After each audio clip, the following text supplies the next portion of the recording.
સર્વ વૈષ્ણવોને જય શ્રી કૃષ્ણ. આપણે અગાઉ 139ના પાઠમાં શું શીખ્યા હતા એ આપણે ફરી જોઈ લઈશું. આપણે શીખ્યા હતા કે ભગવાન કહે છે કે જે મારું ખૂબ ભજન કરે છે, જે મારી ખૂબ સેવા કરે છે, તેના માટે મને લાગણી થાય છે. ઉત્સવના દિવસે શક્તિનો, મનનો, વાણીનો સદુપયોગ કરો. ઉત્સવના દિવસે ભગવાનનું ખૂબ સ્મરણ થવું જોઈએ. ઉત્સવના દિવસે આંખમાંથી પ્રેમના બે આંસુ ન નીકળે તો ઉત્સવ વ્યર્થ છે. ગરીબનું સન્માન કરવાથી ભગવાન પ્રસન્ન થાય છે. ઉત્સવના દિવસે સાધુ મહારાજને ભોજન કરાવો. પોતે ભોગ ભોગવીને રાજી થવા કરતાં બીજાને આપીને રાજી થાવ. ઉત્સવ એટલે ઉત એટલે ઈશ્વર અને સવ એટલે પ્રાગટ્ય. ઈશ્વરનું પ્રાગટ્ય. ઉત્સવ પરમાત્મા સાથે એક થવા માટે છે. ઉત્સવને દિવસે ભગવાનને ભૂલી જાઓ એ બરાબર નથી. વ્યવહાર કરવો એ ગુનો નથી, પણ વ્યવહારમાં ભગવાનને ભૂલી જવા એ ગુનો છે. ધંધો કરવો એ પાપ નથી, પણ ધંધો કરતી વખતે ભગવાનને ભૂલી જવા એ પાપ છે. પ્રભુને કહો કે નાથ, તમારા શરણે આવ્યો છું. અર્જુનની જેમ મારા શરીર રથ ઉપર સારથી બનીને તેને સીધે માર્ગે લઈ જાઓ.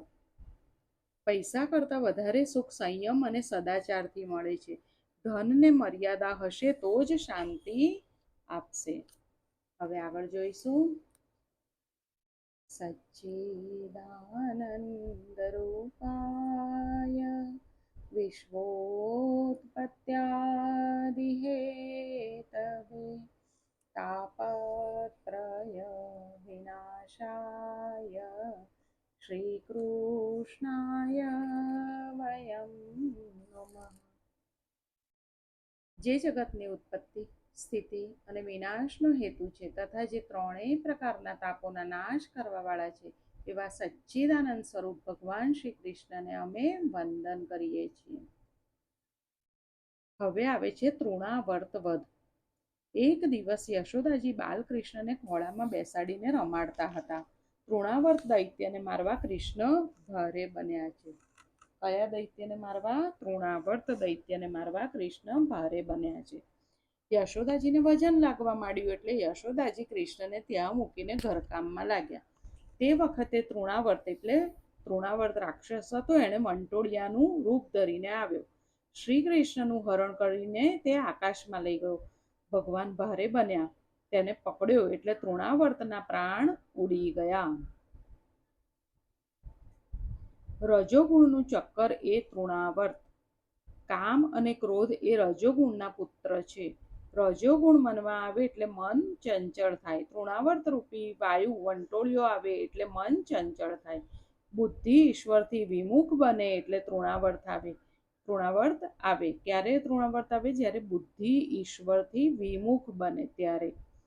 રજોગુણ મનને બહુ ચંચળ બનાવે છે. યશોદાની આંખમાં ધૂળ ભરાઈ. સંસારનું સૌંદર્ય નિહાળવામાં સુખ લાગે એટલે આંખમાં તૃણાવર્ત બેઠો છે તેમ સમજવું, અને તે પછી ભગવાન દેખાતા બંધ થાય. કૃષ્ણ ધીરે ધીરે હવે મોટા થયા. ઘૂંટણીએ ચાલતા ગૌશાળામાં આવે છે. ગાયો કનૈયાને ઓળખતી. મોટા મોટા ઋષિઓ ગોકુળમાં ગાયો થઈને આવ્યા છે. એક ગાયને 2-3 દિવસનો વાછરડો આવેલો હતો. આ પણ નાનકડો એટલે કૃષ્ણ સમજે છે કે આ મારો ભાઈબંધ છે. વાછરડો હમ્મા હમ્મા કરે ત્યારે કૃષ્ણ મૈયા મૈયા કરે છે. કનૈયો વાછરડાને છોડતો નથી. ગાયો આનંદમાં વાછરડાને ભૂલી જાય અને વહાલથી કનૈયાને ચાટે છે. યશોદાને ખાતરી થઈ કે ગાયોની સેવાના કારણે, ગાયોની સેવા કરવા, ગાયોના આશીષથી આપણને દીકરો થયો છે. કનૈયો તો ગાયો સાથે રમે. ધકેલ ગાડી મળે નહીં એટલે ગાયોનું પૂંછડું પકડીને જ કનૈયો ઊભો થવા જાય. ત્યારે માં કહે છે, અલ્યા કનૈયા, તું બહુ જ તોફાન કરે છે. લાલા, આ ગાયો તને મારશે. આથી તેનું હુલામણું નામ પડ્યું છે વત્સ પુચ્છાવલંબનમ. એક વખત યશોદાજી લાલાને ધવડાવતા હતા. તે વખતે તેનું સુંદર મુખ નિહાળે છે. માનો પ્રેમ હોય ત્યારે ભગવાન ખૂબ ધાવે છે. બાળક બહુ ધાવે તો માને ચિંતા થાય, વધારે ધાવશે તો અપચો થશે. વૈષ્ણવના હૃદયમાં બહુ પ્રેમ ન ઉભરાય ત્યાં સુધી પરમાત્માને ભૂખ લાગતી નથી. નાથ, હું તમને શું જમાડી શકું? તમે જગતને જમાડનારા છો, પરંતુ મેં સામગ્રી તમારા માટે બનાવી છે નાથ, તેનો સ્વીકાર કરો. કનૈયો બહુ ધાવે છે. યશોદાને ચિંતા થાય છે. માં, હું બહુ ધાવું છું, પણ તારું દૂધ હું એકલો પીતો નથી. મારા મુખમાં રહેલું સંપૂર્ણ વિશ્વ તેનું પાન કરે છે. તેવામાં કૃષ્ણે બગાસું ખાધું. યશોદાને મુખમાં બ્રહ્માંડના દર્શન કરાવ્યા. કનૈયો કહે છે, માં, તું મને એકલાને ધવડાવતી નથી, અનંત જીવોને ધવડાવે છે. તું સમસ્ત બ્રહ્માંડને ધવડાવે છે. ભગવાને સુદામાને અખૂટ સંપત્તિ આપી એટલે યમરાજને દુઃખ થયું. તેણે ભગવાનને કહ્યું કે સુદામાના નસીબમાં તો દરિદ્ર યોગ હતો. દરિદ્ર યોગ છે, તેના ભાગ્યમાં શ્રી ક્ષય લખ્યું છે. આપે સુદામાને આટલું ઐશ્વર્ય આપ્યું તે યોગ્ય નથી. તેથી કર્મ મર્યાદા રહેશે નહીં. અમે કર્મ પ્રમાણે બધાને સુખ દુઃખ આપીએ છીએ. ત્યારે પ્રભુએ યમરાજાને કહ્યું છે, હું વેદની કર્મ મર્યાદા તોડતો નથી. જે મને જમાડે છે તે સમસ્ત બ્રહ્માંડને જમાડે છે. મુઠ્ઠી પૌવા આપી સુદામાએ મને જમાડ્યો છે. જે શ્રી કૃષ્ણને જમાડે છે તે જગતને જમાડે છે, અને તેને નામે તેટલું પુણ્ય જમા થાય છે. શું કીધું? જે શ્રી કૃષ્ણને જમાડે છે તે જગતને જમાડે છે, અને તેના નામે તેટલું પુણ્ય જમા થાય છે. ભગવાન છે કર્મની મર્યાદા તોડતા નથી. યશોદા માને પ્રભુએ કહ્યું, માં, તું મને તૃપ્ત કરતી નથી, સમસ્ત બ્રહ્માંડને તૃપ્ત કરે છે. તે પછી ગર્ગાચાર્ય નામકરણ સંસ્કારની વિધિ કરવા આવે છે. સંસ્કારથી મન શુદ્ધ થાય છે. વસ્તુમાં રહેલા દોષ સંસ્કાર કરવાથી દૂર થાય છે. 16 સંસ્કાર બતાવ્યા છે. આજકાલ તો બધા સંસ્કાર ભૂલાઈ ગયા છે. એક લગ્ન સંસ્કાર બાકી રહ્યો છે. બાળકનો જન્મ થાય એટલે જાતકર્મ સંસ્કાર કરવો પડે છે. હવે તો દવાખાનાઓમાં જન્મ થાય છે, તેથી જાતકર્મ વિધિ ક્યાંથી થાય? મધુપ્રાશન વિધિ ક્યાંથી થાય? આ ડોક્ટરો કંઈક પીવડાવતા હશે, તેથી છોકરાઓ ડોક્ટર જેવા થાય છે. સંસ્કારનો લોપ થતો જાય છે, એટલે દેશ દુઃખી છે. અન્નપ્રાશન, નામ સંસ્કાર, જનોઈ વગેરે 16 સંસ્કાર છે. જીવને શુદ્ધ કરવા સંસ્કારની જરૂર છે. જીવને શુદ્ધ કરવા સંસ્કારની જરૂર છે. આજકાલ ધાર્મિક વિધિને મહત્વ આપવામાં આવતું નથી, કેવળ લૌકિકને મહત્વ આપવામાં આવે છે. ગોર મહારાજને કહેવામાં આવે છે કે મહારાજ, પૂજા વહેલી પતાવજો, અમારો વરઘોડો 3 કલાક ગામમાં ફરવાનો છે. હવે ગર્ગાચાર્ય આવ્યા છે. ગર્ગાચાર્યએ કહ્યું, નામકરણ સંસ્કાર કરવો હોય તો 5-6 કલાકનો સમય લાગે. બાબા, તમે આખા ગામને બોલાવો અને બધા આવે એટલે પૂજામાં ઉતાવળ કરવી પડે, એટલે વિધિ બરાબર થાય નહીં. નંદ બાબાએ કહ્યું, મારે ધાર્મિક વિધિ બરાબર કરવી છે. તમે કહો તો હું કોઈને આમંત્રણ ન આપું. નામ જપ એકાંતમાં જ થાય છે. એકાંત શબ્દનો અર્થ છે એક ઈશ્વરમાં સર્વનો લય કરવો, તે એકાંત. નામ જપ એકાંતમાં થાય છે, અને એકાંત શબ્દનો શું અર્થ છે? એક ઈશ્વરમાં સર્વનો લય કરવો, તે એકાંત. મનને એકાગ્ર કરી નામ જપ કરો. ગર્ગાચાર્ય જ્યોતિષશાસ્ત્ર કેવું જાણે છે તેની પરીક્ષા કરવા નક્કી કર્યું છે. રોહિણીની ગોદમાં શ્રી કૃષ્ણ અને યશોદાની ગોદમાં બલરામને રાખ્યા છે. ગર્ગાચાર્ય કહ્યું, બાબા, રોહિણીની ગોદમાં છે તે તમારો પુત્ર છે. તે તો રંગ બદલતો આવ્યો છે. આ વખતે તેણે શ્યામ વર્ણ ધારણ કર્યું છે. તે સર્વના મનને આકર્ષી લેશે. તે સર્વને આનંદ આપશે. તેથી તેનું નામ કૃષ્ણ રાખો. આ બાળક મહાજ્ઞાની થશે. તેના જન્માક્ષર બહુ સારા છે. 5 ગ્રહો ઉચ્ચ ક્ષેત્રોમાં પડ્યા છે. જન્મકુંડલીના 8 ગ્રહો સારા છે, પણ એક ગ્રહ ખરાબ પડ્યો છે, રાહુ ખરાબ પડ્યો છે. નંદ બાબા ગભરાય છે. રાહુ ખરાબ પડ્યો છે એટલે શું થશે? ગર્ગાચાર્ય કહે છે, બાબા, તેમાં કંઈ બીવા જેવું નથી. તેના સપ્તમ સ્થાનમાં નીચ ક્ષેત્રમાં રાહુ હોય તો તે અનેક સ્ત્રીઓનો ધણી થાય છે. નંદ બાબા કહે છે, તમારું કહેવું સાચું છે. મને એક બ્રાહ્મણે એવો આશીર્વાદ આપેલો કે તમારા લાલાને 16,000 રાણી થશે. ગર્ગાચાર્ય કહે છે, બાબા, વધારે શું કહું? આ કનૈયો નારાયણ જેવો છે. નારાયણ સમાન છે. નારાયણ મારા ઈષ્ટદેવ છે. પ્રેમમાં પક્ષપાત આવી જાય છે. 4 જણા જમવા બેઠા હતા. પ્રશ્ન થયો કે આમાંથી જમાઈ કોણ? એક કહે, પેલો શરમાળ છે ને તે જમાઈ લાગે છે. બીજો કહે, પેલો અક્કડમાં બેઠો તે જમાઈ લાગે છે. ત્રીજો કહે કે સાસુજી પીરસવા આવશે ત્યારે કહીશ કે જમાઈ કોણ છે. સાસુજી ઘી લઈને પીરસવા આવ્યા. જમાઈનું ભાણું આવ્યું ત્યારે ઘીની વાટકી થોડી વધારે નીચી નમી. નિર્ણય થઈ ગયો કે કોણ જમાઈ છે. સનાતન ગોસ્વામી અર્થ કરે છે કે નારાયણ જેવા શ્રી કૃષ્ણ છે એમ કહો તો નારાયણ શ્રેષ્ઠ ઠરે છે. માટે નારાયણ સમાન શ્રી કૃષ્ણ નહીં, પણ શ્રી કૃષ્ણ સમાન નારાયણ છે.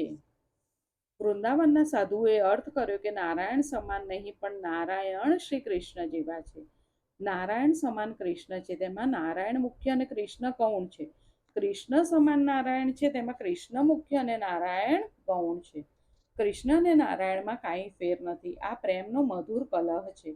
શ્રી કૃષ્ણ સમાન નારાયણ છે, આવો અર્થ કરીએ તો શ્રી કૃષ્ણ પ્રધાન અને નારાયણ ગૌણ બને છે. નારાયણમાં 60 ગુણો છે, જ્યારે મુરલી મનોહર શ્રી કૃષ્ણમાં 64 ગુણો છે. નારાયણ કરતાં 4 ગુણો વધારે છે. શ્રી કૃષ્ણમાં નારાયણ કરતાં 4 ગુણો કયા વધારે છે? રૂપ માધુરી, લીલા માધુરી, વેણુ માધુરી અને પ્રિયા માધુરી. આ 4 ગુણો નારાયણ કરતાં શ્રી કૃષ્ણમાં વધારે છે. નારાયણને 4 હાથ છે, તેથી તેઓ થોડા બેડોળ લાગે છે, પણ આ 2 હાથવાળો કનૈયો શ્રેષ્ઠ છે.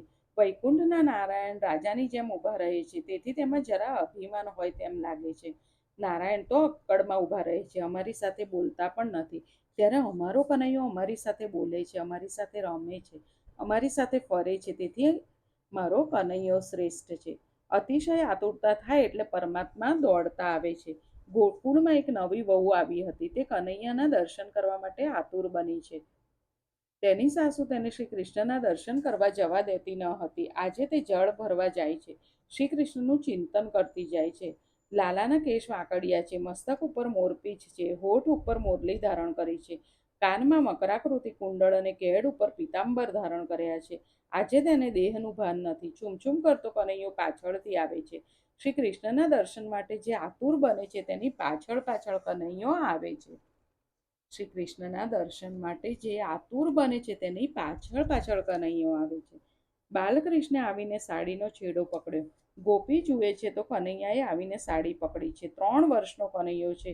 ગોપીએ કનૈયાને ઉઠાવી છાતી સરસો ચાપ્યો. લાલાએ તેના ગળામાં હાથ નાખ્યો. કનૈયો સખીને કહે, તું બહુ સુંદર છે, હું તારો ધણી લાગુ છું. કનૈયો બોલવામાં ચતુર છે. કનૈયો તેને કહે છે કે રાત્રે તું રાસમાં આવજે. કોઈ દેવ એવો છે કે રસ્તે ચાલતી કોઈ સ્ત્રીને કહે કે તું મારી છે ને હું તારો છું? કનૈયો સર્વનો પિતા છે, સર્વનો પતિ છે અને સર્વનો બાળક છે.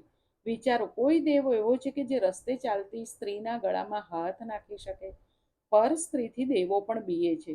વૈકુંઠના નારાયણ મર્યાદા પુરુષોત્તમ છે, ત્યારે આ કનૈયો પુષ્ટિ પુરુષોત્તમ છે. કનૈયો કરે છે તેવી લીલા મનુષ્ય તો શું, પણ દેવો પણ કરી શકે નહીં. શ્રી કૃષ્ણ દેવોના પણ દેવ છે. એક સખી દહીં દૂધ માખણ વેચવા નીકળી છે. કૃષ્ણ પ્રેમમાં દેહભાન ભૂલી છે. બોલવું જોઈએ દહીં લો, માખણ લો, પણ માખણ શબ્દ યાદ આવે જ નહીં. તેની બુદ્ધિમાં માધવ હતા, એટલે તે બોલવા લાગી, કોઈ માધવ લો, ગોવિંદ લો, ભોળીને ભરવાડન હરીને વેચવા ચાલી, 14 ભુવનના નાથને મટુકીમાં ઘાલી. કૃષ્ણ પ્રેમમાં એવી તન્મય થઈ હતી કે શું બોલે છે તેનું તેને ભાન નથી. લાલાને કાને આ શબ્દ પડ્યો, આ તો જબરી છે, મને જ વેચવા નીકળી છે. તે વખતે રસ્તામાં શ્રી કૃષ્ણ પ્રગટ થયા છે. સખીને કહે છે, અલી ગોપી, હું ગોકુળનો રાજા છું, તું મને માખણ આપ. અતિશય પ્રેમ હોય તો ચીડવવાની ઈચ્છા થાય છે. અતિશય પ્રેમ હોય તો ચીડવવાની ઈચ્છા થાય છે. ગોપીના હૃદયમાં પ્રેમ છે, તે કનૈયાને ચીડવે છે. તું શાનો ગોકુળનો રાજા? ગોકુળના રાજા તો દાઉજી ભૈયા છે. હું તેને માખણ આપીશ, તને નહીં. ખબર પડતી નથી, નંદ બાબા કાળા કનૈયાને ક્યાંથી લઈ આવ્યા? નંદ બાબા તો ગોરા છે અને તું કાળો છે, આવાને ક્યાંથી લઈ આવ્યા? કનૈયાએ ગોપીની સાડી પકડી છે. ગોપી કહેવા લાગી, લાલા મને છોડ, મને છોડ, મારા દૂધ દહીં ઢોળાઈ જશે, મારા સાસુ મને વળશે. ગોપીએ ધક્કો મારી સાડીનો છેડો છોડાવી દીધો અને ચાલવા લાગી. પાછળ જુએ તો કનૈયો રીસાયેલો લાગે છે. ગોપી કહેવા લાગી, કનૈયા, તને માખણ આપું, મિશ્રી આપું, મારી ભૂલ થઈ ગઈ. કનૈયો કહે, મને કાંઈ જોતું નથી. ગોપી ચાલવા લાગી, ત્યારે કનૈયાએ એક પથ્થર લઈ ગોપી પર ગોપીની ગોળી ફોડી નાખી. આવી લીલા બીજા કોઈ દેવ કરી શકે નહીં. કનૈયો કહે છે કે હું સર્વનો પતિ છું. કૃષ્ણ ત્યાંથી ઘરે આવી ડાયો ડમરો થઈ યશોદાની ગોદમાં છુપાઈ જાય છે. પેલી ગોપી ઘરે આવી છે. માને ફરિયાદ કરે છે, માં, તમે લાલાને બહુ લાડ લડાવો છો. તેણે મારી ગોળી ફોડી નાખી, મારા કપડાં બગાડ્યા, મારા દૂધ દહીં ઢોળાઈ ગયા. લાલો કહે, માં આને જવા દે, મને બીક લાગે છે. તે જશે પછી હું તને સાચી વાત કહીશ. કૃષ્ણ કહે છે, માં આ ગોપી કંજૂસ છે. 2-3 દિવસનું વાસી દહીં લઈને વેચવા જતી હતી. મને થયું કે આ ગોપી ખરાબ દહીં વેચવા લઈ જાય એ ઠીક નથી. કોઈ ગરીબ તે દહીં લે અને માંદો પડે તો એટલે મેં ગોળી ફોડી નાખી. હું તો આરોગ્ય પ્રચારક મંડળનો પ્રમુખ છું. યશોદાજીએ ગોપીને બોલાવીને ઠપકો આપ્યો. અલી ગોપી, તું આવું દહીં વેચવા લઈ જાય છે?